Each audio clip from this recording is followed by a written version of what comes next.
Hello, everyone. I'm Dr. Wang. Here is the question. Is it raining in Seattle? This is a Facebook job interview question. Here is the original question. You are about to get on a plane to Seattle. You want to know if it is raining.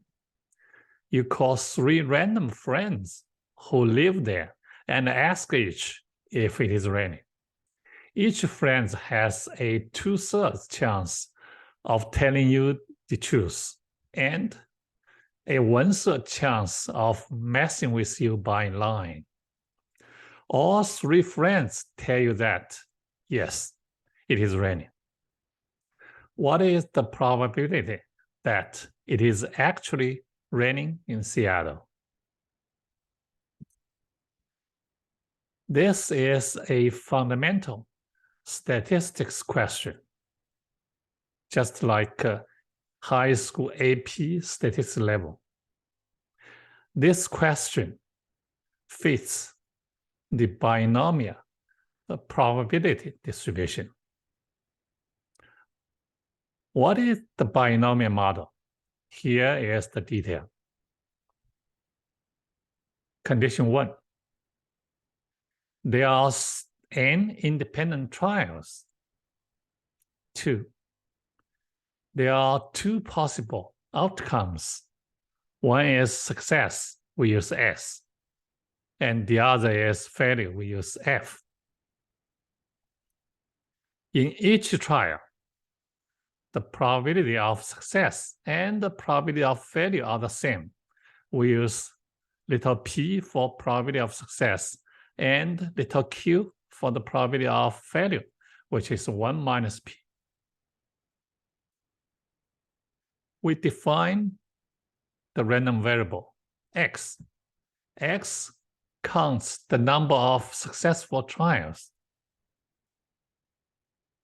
In n trials, x has possible values 0, 1, 2 until n.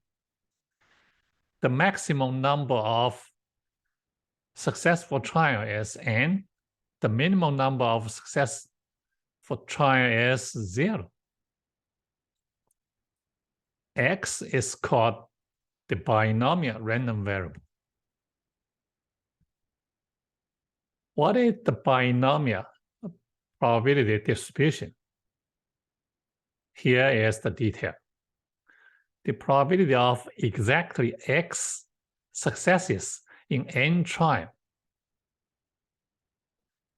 We use the notation p of x, which is n pick x times p to the power of x times q to the power of n minus x.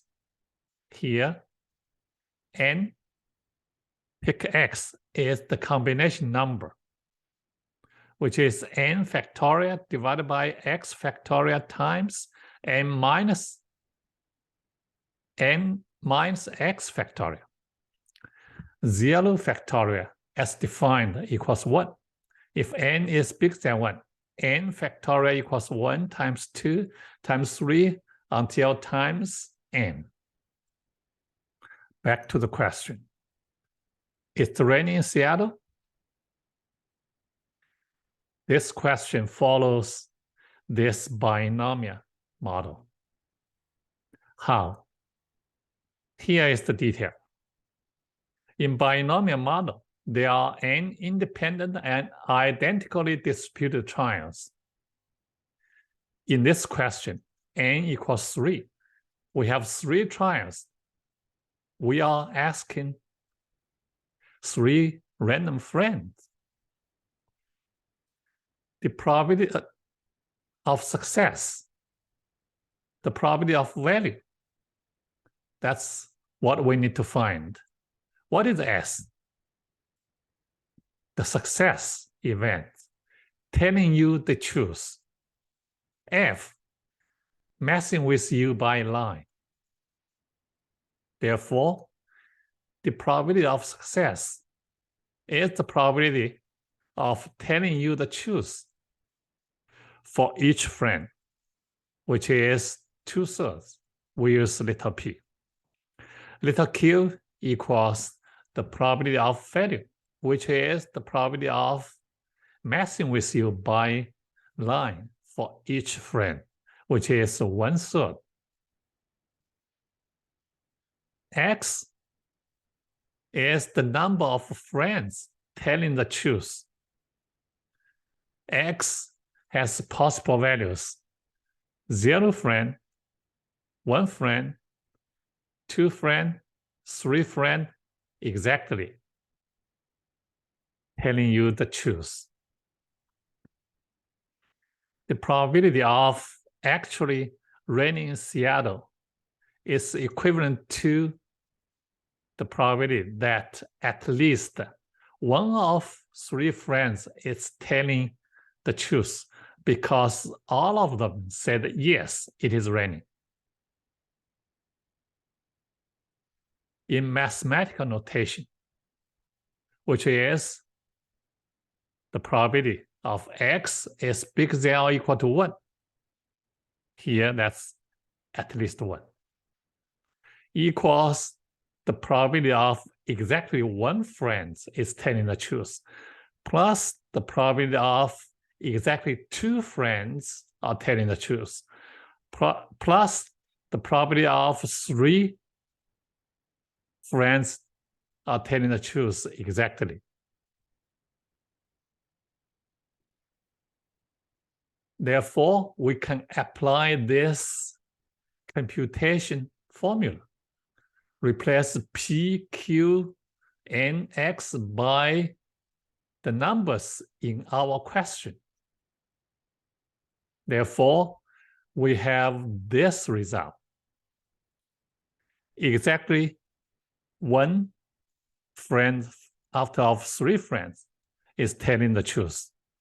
Here, exactly 2 friends, exactly 3 friends. Simplify the result. Then we have the final result. The probability of Seattle is raining is 26/27.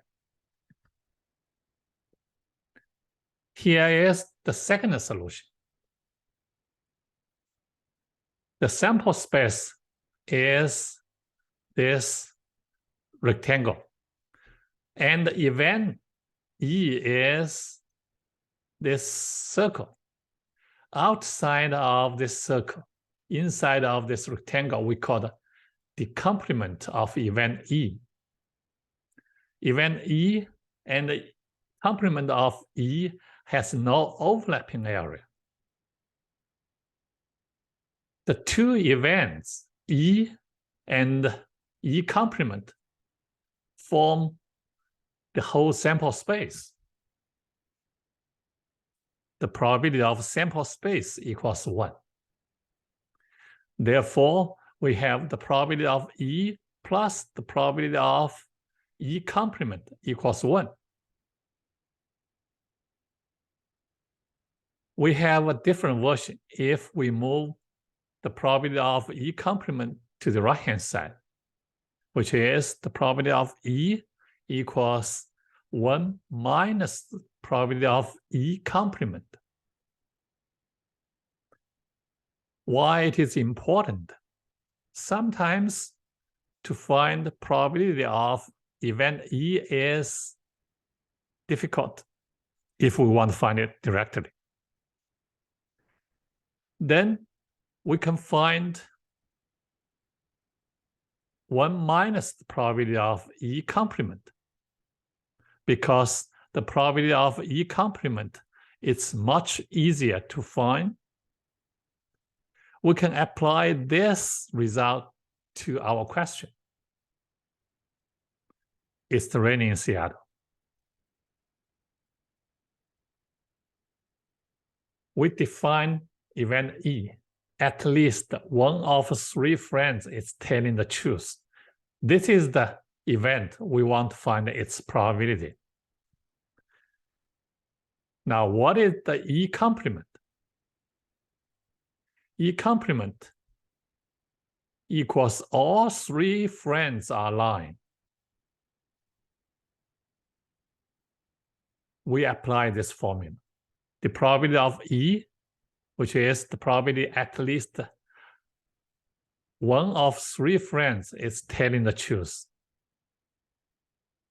equals the probability of 1 minus probability of E complement, which is the probability of all three friends are lying. We use the mathematical notation. 1 minus the probability of the first friend is lying. In the section of the second friend is lying. In the section, the third friend is lying. In the section means and. All three friends are lying at the same time.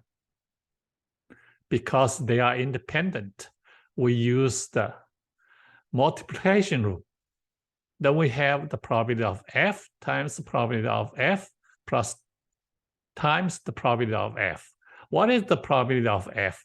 The probability of failure, which means this friend is lying. The probability is 1/3. We replace the probability of F by 1/3. We have this result. Simplify it, we have the final answer, 26/27, which is the probability of at least one of three friends is telling the truth. That means the probability of Seattle is raining, which is 26/27. That's all. Thanks for watching, and see you next time.